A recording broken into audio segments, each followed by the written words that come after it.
All right, well, good morning, everybody. Happy Monday. Honestly, don't know if it's Monday when you're watching this video, but it's Monday for me recording this video. So anyway, on your FRQs for Chapter 7, I thought I'd run through these and so that you can see how to approach these problems, or at least one way to approach these problems. So let's take a look at number 2 here quickly. It says, this comes from the 2010 exam. It says a local radio station plays 40 rock and roll songs during each 4-hour show. The program director at the station needs to know the total amount of airtime for the 40 songs so that the time can also be programmed during the show for news and advertisement. The distribution of the lengths of the rock and roll songs in minutes is roughly symmetric, with a mean length of 3.9 minutes and a standard deviation of 1.1 minute. Okay? So right away, when looking at this problem, some of the highlights that I just want to note here is this word here, mean. Okay? This is telling me right away that we're dealing with a sample mean.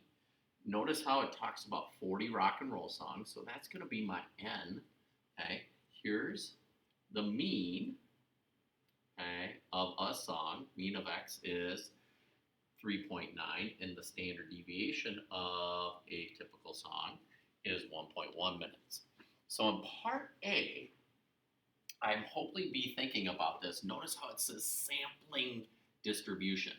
Hopefully that goes ding, ding, ding, ding, ding in your head, and you're going, oh, this is something coming right out of Chapter 7 when dealing with sample distributions.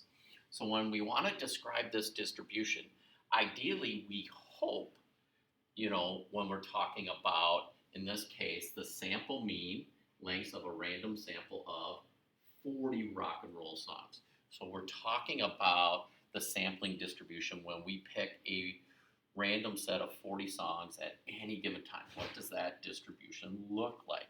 So one of the key things here is we know, or since n equals 40. So, and I like to say it this way, which is greater than or equal to 30, okay? The central limit theorem, and we can abbreviate this, the central limit theorem, they actually will accept that abbreviation, tells us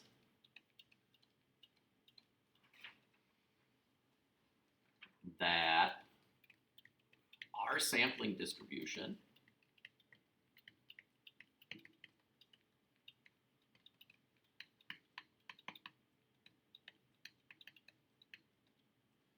of the sample mean, or the sample mean song lengths,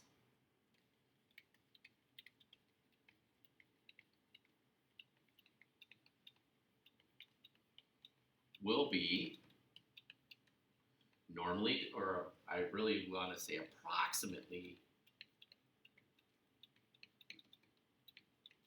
and they like that word approximately, normal, with,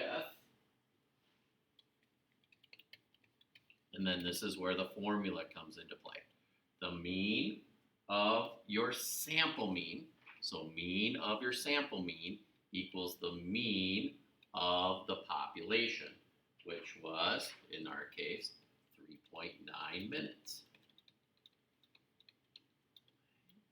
And then the standard deviation of our sample mean is going to equal the standard deviation of the population over the square root of n. So in our case, 1.1 divided by the square root of 40. So if you take your calculator real quick here, 1.1 divided by the square root of 40, enter that in, and there's our standard deviation. So if I go out 1.7, I tend to go out 4 decimal places. You can choose to go out 3 decimal places. That's fine. Again, these are both in minutes. Okay. All right, so that's all you have to do with A. Of course, one of the things I just want to just kind of reiterate is when they ask you to describe this, I want you to be thinking about shape, center, okay, and spread. So it's kind of goes back to kind of chapter 1. Notice how my answer talks about normally distribute, approximately normal. I use mean as my center and standard deviation as my spread. All right, on question B, it says if the programmer manager schedules 80 minutes of news and advertisement for the 4-hour, 240-minute show, only 160 minutes are available for music. Approximately what is the probability that the total amount of time needed to play 40 randomly selected rock and roll songs exceeds the available airtime? All right, so this is a continuation of part A in a way. What I want to be able to figure out here is I got to figure out, all right, I want to use the mean of the sampling distribution, mean and standard deviation. So I know I have 160 minutes for 40 songs. So that gives me my average or my mean. So I want my mean, okay, or the mean in this case, cannot exceed this 4 minutes. So the idea of this problem is I want to find the probability that my sample mean of 40 songs on average will exceed 4 minutes, 4.0 minutes, or you just write 4. Okay. So visually speaking wise, this is what we're talking about. Okay. I'm using the sampling distribution up top. Okay, so this value here is 3.9. I'm looking at what's the probability that I'm going to get a result greater than 4. So I'm just looking for that probability. So I'm going to calculate out my z-score. Z equals my score, 4, minus the mean, 3.9, divided by the standard deviation, 0.1739. Okay? So what's happening is this is the standard deviation I'm actually using because it's the average of the 40 songs. So if I calculate this out, the top number is 0.1. Hopefully you could just do that subtraction in your head. Divide it by 0.1739. So I'm getting about a z-score of 0.575. Again, this is a z-score. So now I can go normal CDF from 5.75 to infinity, and that's going to be my probability. So second bars, normal CDF, 0.575 to 99. Paste that in there. Sorry, it's taking me a little bit. The calculator's being a little touchy. So I get the probability of 0.2826.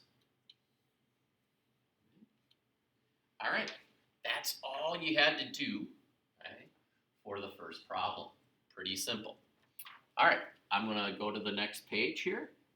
Hopefully the next page right here has the other one here from chapter 7 that I'd like to run through.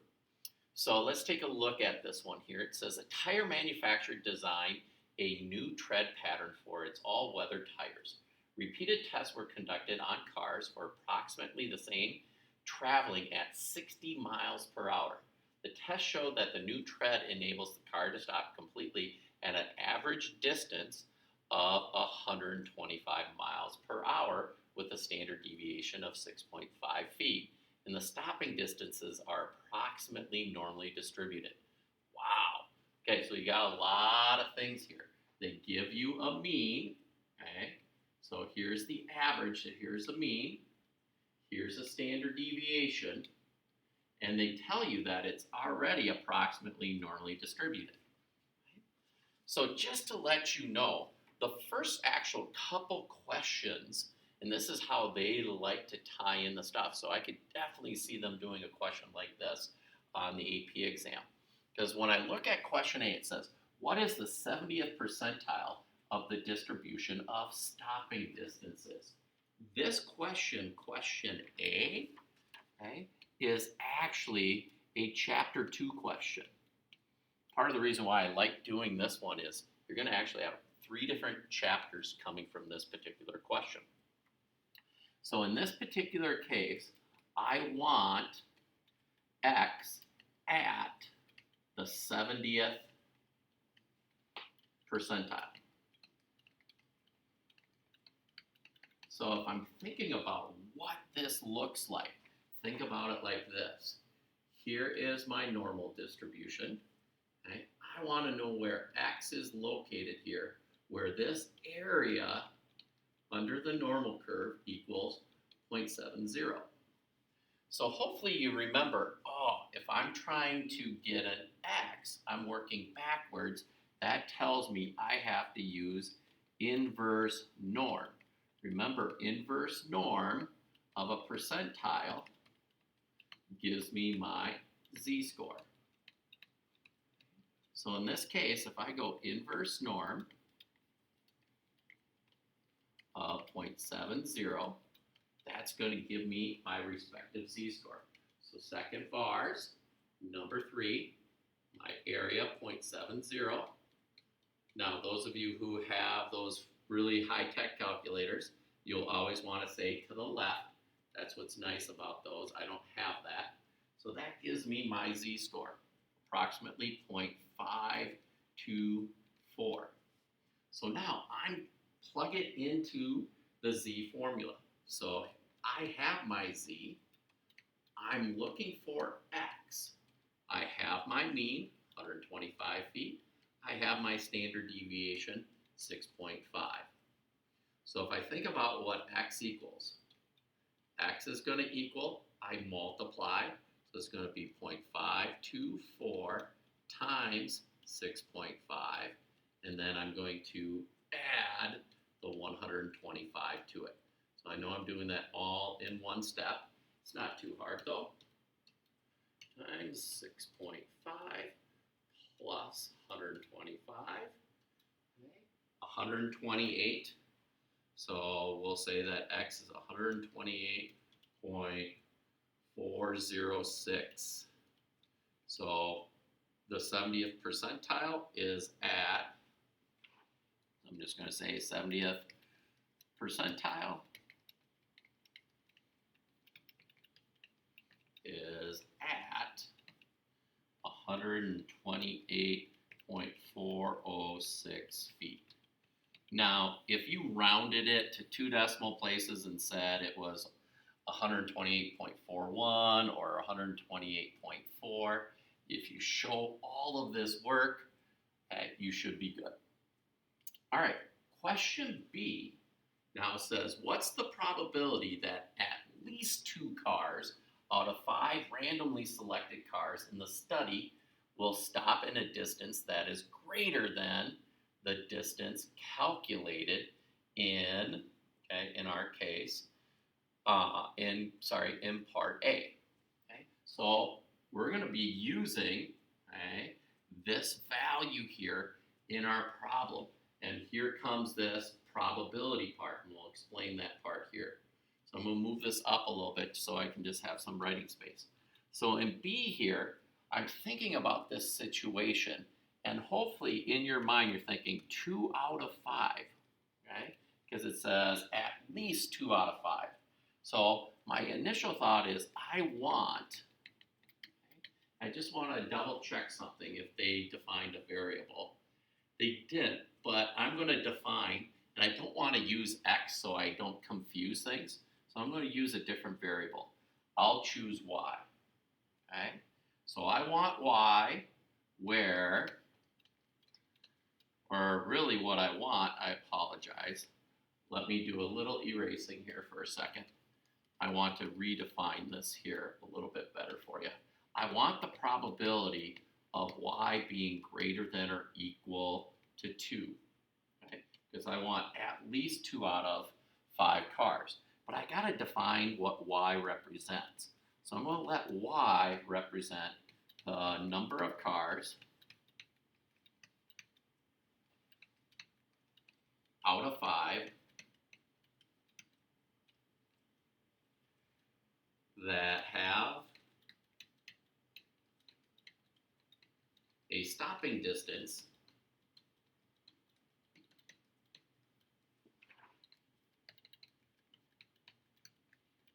greater than what I found in part A. So greater than 128.406 feet. Okay. Now, here's the thing that we need to realize what we have going on here. Okay? Either the car does it or it doesn't. So we know that if I start to think about this, this is going to be a binomial situation. Since I know it's a binomial situation, I just now need to define N, P, and K. So I gotta find those values. Well, they're pretty much given to us. N is 5. We have a total of 5 cars. We want 2 or more. The probability, okay, of it being, and this is the key part, greater than 125.8 is this area up here. Okay, this is 0.30. So it's referring back to this problem right here. So that's why my P here is 0.30. So to find this probability, I want the probability that Y is greater than or equal to 2. Okay? So there's a couple ways you can figure this out, but probably the easiest way is by using the complement. Greater than or equal to 2 will be the probability that Y is less than or equal to 1. Remember, less than is binomial CDF. So I just plug in my numbers, 5.30, whoops, love it when I get ahead of myself, 2. So if I calculate this out on my calculator, I'm going to get my answer here. So I got to go 1 minus second bars binomial CDF, 5, comma, 0.3, comma, 2. Go ahead and paste that in there. And I get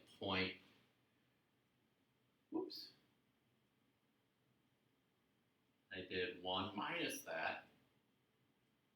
Just want to make sure. Oh, Mr. Bart's made a mistake. Okay. Whew, he caught himself. That shouldn't be 2. That should be 1. Oh my goodness, Mr. Bart's. Some of you are going, wait a minute, Mr. Bart's, you're making a mistake. Thank goodness he caught himself. All of a sudden, I'm just like, wait a second.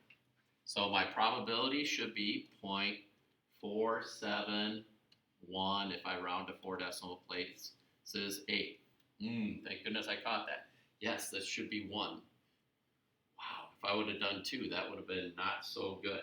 Whew, glad I caught that. All right, last problem here. So now, this is where chapter 7 comes into play. It says, what is the probability that a randomly selected of 5 cars in the study will have a mean stopping distance of at least 130 feet? So now, this is where we're taking a sample of 5 cars. So we're now going to have to take a look at a sampling distribution here. Okay?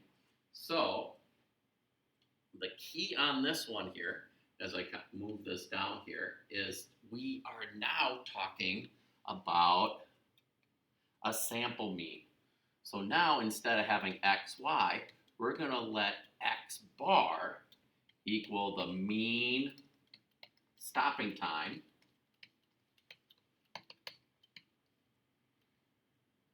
or the mean stopping distances, not times, sorry, of 5 randomly selected cars.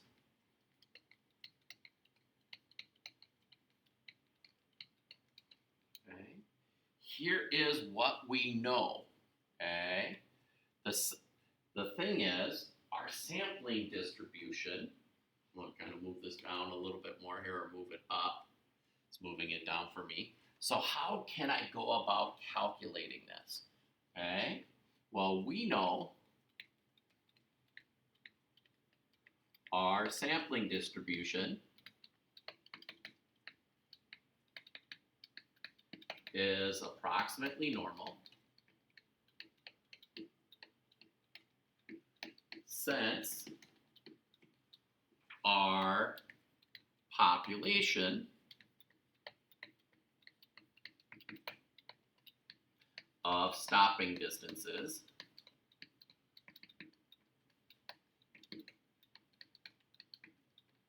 is normal.